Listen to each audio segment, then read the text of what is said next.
Today, we're diving into one of the biggest challenges in psychology, really in all of the social sciences. How do you scientifically measure something you can't actually see?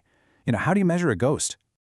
I mean, think about it. We talk about things like intelligence or anxiety or even job satisfaction all the time. They are so important, they basically shape our entire lives. But they don't have a physical form, right? You can't just put depression on a bathroom scale or take out a ruler to measure someone's creativity. So, how do we actually turn these abstract, fuzzy ideas into something we can quantify, something we can study? Well, there's a name for this stuff. It's called a latent construct. It's basically a scientific concept we believe exists to explain behavior.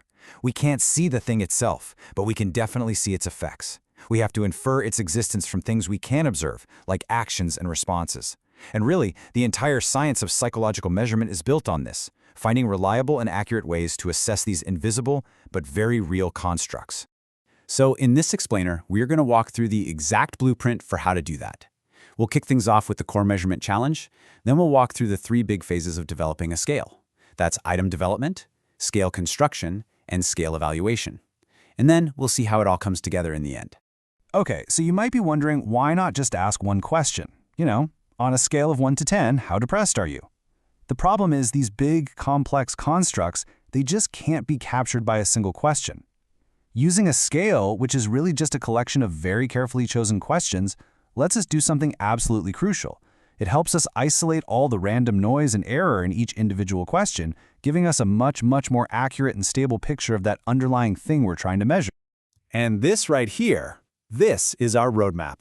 It's a 3-phase, 9-step process for doing this the right way based on some fantastic work by Boateng and his colleagues. This blueprint is going to be our guide for turning a totally abstract idea into a real scientific instrument. You can see the phases right there: item development, scale construction, and scale evaluation. All right, let's jump into phase 1, item development. This is all the conceptual heavy lifting. It's where we get super specific about what we're trying to measure and then generate a huge, massive pool of potential questions, or items, that might tap into it. This phase covers the first 2 big steps on our blueprint. So where do all these questions even come from? Well, there are 2 main ways to go about it. The deductive method is very theory-driven. You dig through all the existing research and theory to build your items. The inductive method, on the other hand, is data-driven.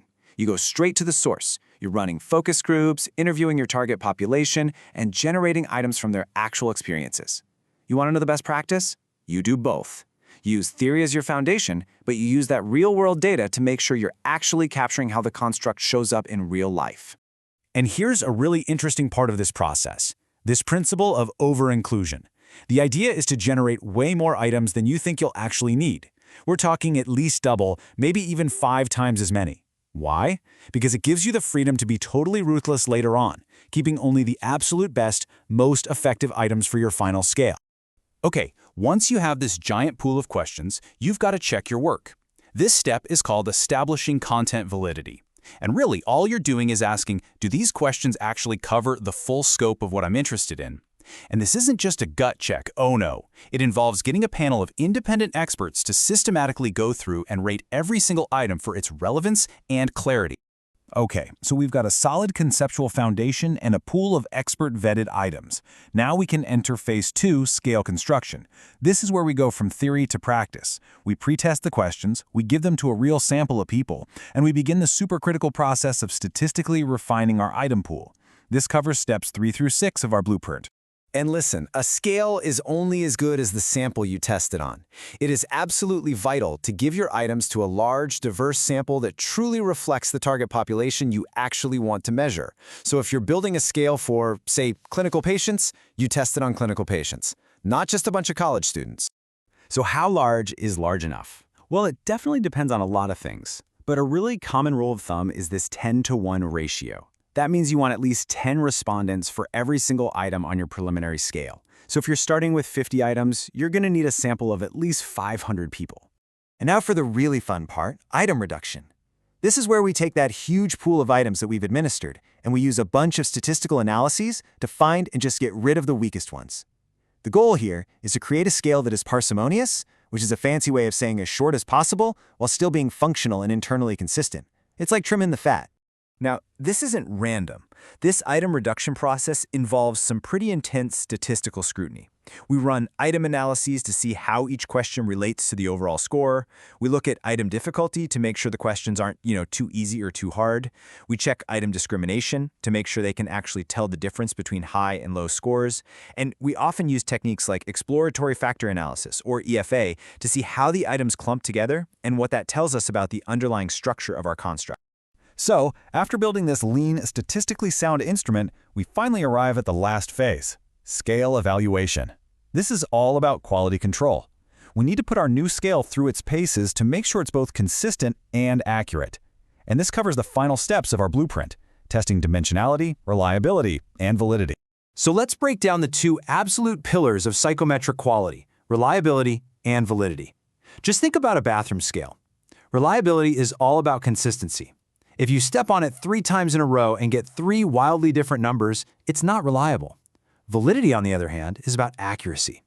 Does that scale actually measure your weight, or is it for some reason measuring your height? A good psychological scale has to be both. It's got to be reliable and valid. So how do we actually test for reliability? Well, there are 2 main ways. First, we check for internal consistency, often using a statistic called Cronbach's alpha, to see if all the items on our scale are basically pulling in the same direction, singing the same song, if you will. We also check for test-test reliability by giving the same scale to the same people at 2 different times to make sure their scores are stable. And what about validity? This is all about gathering evidence. We already talked about content validity back in phase 1, but now we add more. We look for convergent validity. Do scores on our new scale correlate strongly with scores on other scales that measure the same thing? And we also need discriminant validity. Do scores on our scale not correlate with scales measuring totally different things? So our new anxiety scale should definitely relate to other anxiety scales, but it probably shouldn't be related to something like an IQ test. And there's one more crucial check. Remember that factor structure we found with the EFA back in the construction phase? Well, now we need to confirm it. We use a different technique called confirmatory factor analysis, or CFA, ideally on a totally new group of people, to test if that structure we think is there actually holds up. It's kind of like double-checking your math. And with that, our journey is pretty much complete. We've followed the blueprint all the way from a vague, abstract idea to a finalized, scientifically defensible measurement tool. This whole process, this is what allows us to take something as intangible as a psychological trait and transform it into a real scientific instrument. We've gone from the world of the unobservable to the world of quantifiable data. We've literally learned how to measure a ghost. The key takeaway here is this: building a good psychological scale isn't just guesswork. It is a rigorous, systematic, and defensible process. And following this blueprint is exactly what separates a random online quiz from a valid scientific instrument that can actually advance our understanding of human behavior. These well-designed scales are the foundation for so much of what we know in the health, social, and behavioral sciences. The process is complex for sure, but it's what allows us to study the human experience with real scientific rigor. So now that you have the blueprint, it leaves us with just one final question. What will you measure?